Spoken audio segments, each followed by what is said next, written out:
Hi, it's David with Racom Product Management Team, and today I have a RIPEX Radio Flexible Protocol tutorial.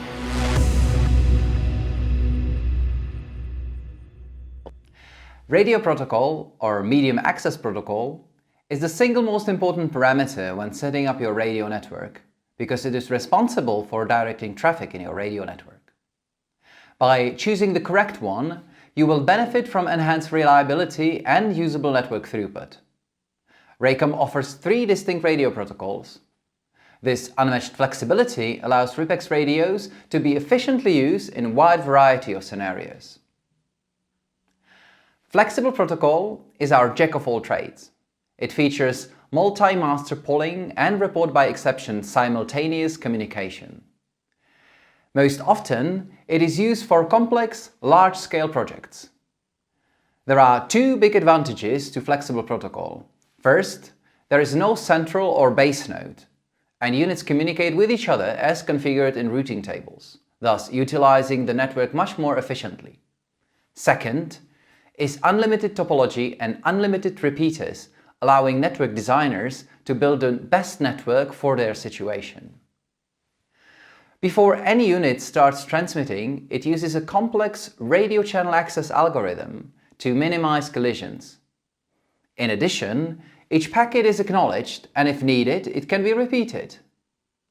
Flexible protocol can also be set up as fully transparent. In case you're interested in how the protocol works, please watch our flexible protocol animation here on YouTube. Here is our network topology. Unit 1 is in our command center, and the other 2 are remote locations.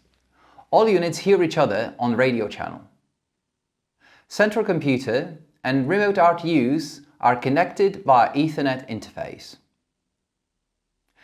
In case you're not sure how to access the unit and change configuration, please watch our Power Up tutorial. Let's start with configuration of Unit 1. Go to Interfaces, Radio and set router mode and the required radio parameters: RxTX frequency of 415.5 MHz, modulation time to QAM, modulation to 64 QAM, 25 kHz channel and 16 kHz occupied bandwidth limit. Now, we set the radio IP mask to 10.10.10.1/24 and radio protocol to flexible. The rest can remain in defaults. Continue to interfaces Ethernet. Since IP addresses of central application is within 192.168.1.0 network, we will set the RIPEX LAN IP to 192.168.1.1/24. The last step is routing configuration. IP addresses of our remote RTUs are within 192.168.2 and 3 networks, so we will set just 2 lines.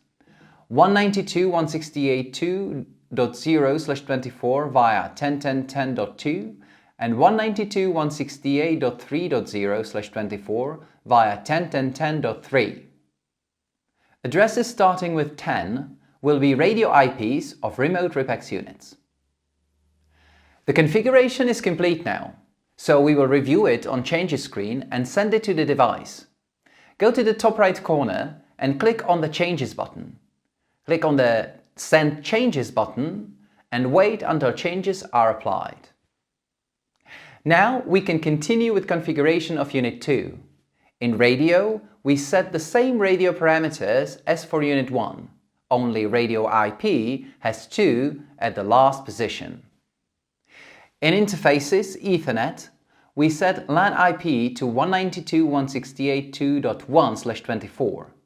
Then, we set routing to Unit 1 by creating one row with 192.168.1.0/24 via 10.10.10.1 and another one to Unit 3 with 192.168.3.0/24 via 10.10.10.3. As the last step, we check the changes and send them to the device. Unit 3 settings are the same as Unit 2. Radio IP is 10.10.10.3 and LAN IP address 192.168.3.1/24. 2 routes are 192.168.1.0/24 via 10.10.10.1 and 192.168.2.0/24 via 10.10.10.2. When all the above settings are done, you can connect your RTUs to the network and bench test your application. If you'd like, you can test the connection between RIPEX units using the ping tool from Diagnostics menu. And that is all. I recommend watching our other RIPEX videos like transparent and base-driven protocol tutorials to get a complete overview of what is possible with the RIPEX2 radio modem. Also, don't forget to like and subscribe to our channel. Thank you for watching and have a great day.